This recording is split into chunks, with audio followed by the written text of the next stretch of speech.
அக்கினி கர்மேல் மலை மீது இறங்க பாகால் தீர்க்கதரிசிகளின் குரல்கள் அமைதியானது.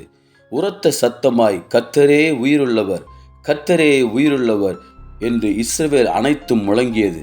வைராக்கியமாய் முழங்கிய அதே வீரவாயில், போதும் ஆண்டவரே, என் ஜீவன் போகட்டும் என்று ஏன் சொன்னார் எலியா?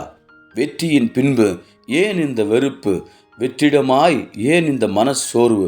உடல் களைப்போ, ஆத்துமத்தின் கதறலோ? தேவனின் மௌனத்தில் துன்பத்தை உணர்ந்தார் தீர்க்கதரிசி. இயேசுவேல் என்ற ஒரு பெயரில் பயப்பட என்ன இருக்கிறது?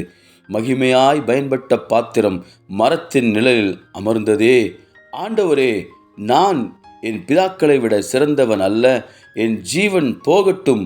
இது தோல்வியின் குரல் அல்ல, தன்னிலை உணர்ந்த ஆத்துமத்தின் துயர செய்தி. அவன் தேவனிடத்தில் தன்னை மறைத்தான், ஆனால் தேவன் அவனை மறக்கவில்லை. எழுந்து சாப்பிடு, உன் பயணம் முடியவில்லை. தூதன் தட்டிச் சொல்ல அவனது கண்ணீர் துடைத்து, அவனது தனிமை துயர் விடுத்து, அவனது விரக்தி அறுபட்டு, அவனது நம்பிக்கை மீண்டும் உயிராய் மாறியது. பாறையின் குகையில் நிற்கையிலே, காற்றும் நிலநடுக்கமும் தீயும் வருகையிலே, எதிலுமே தேவனில்லை. கண்கள் கர்த்தரை தேட, உள்ளம் அமைதியாய் அவரை நாட, காதுகளோ மேன்மையான விதத்தில் தேவ சத்தத்தை கேட்டது.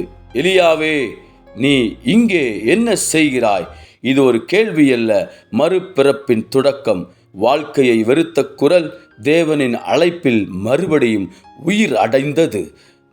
முடிவு என்று தோன்றிய தருணம் தேவ அழைப்பு அதையே புது துவக்கமாக்கிற்று. நம்முள்ளும் எழும் பல கேள்விகளில் நமக்குண்டாகும் பயம், வெறுப்பு, சூழ்நிலைகளில் நாம் அடையும் வெற்றி தோல்வி, சமயங்களில் மனச்சோர்வு வரும்போது மனம் தளராமல் மன்னாதி மன்னரின் மென்மையான குரலை மனதில் திருமறை வழியில் கேளுங்கள். போதும் என்ற விரக்தியின் குரல், போதும் போதும் என்று சொல்லப்படும் ஆசீர்வாதத்தின் குரலாய், ஆனந்த களிப்பின் குரலாய், அழைப்பின் பாதையில் அந்தம் சேரும் வரை அற்புத பயணம் தொடரும்.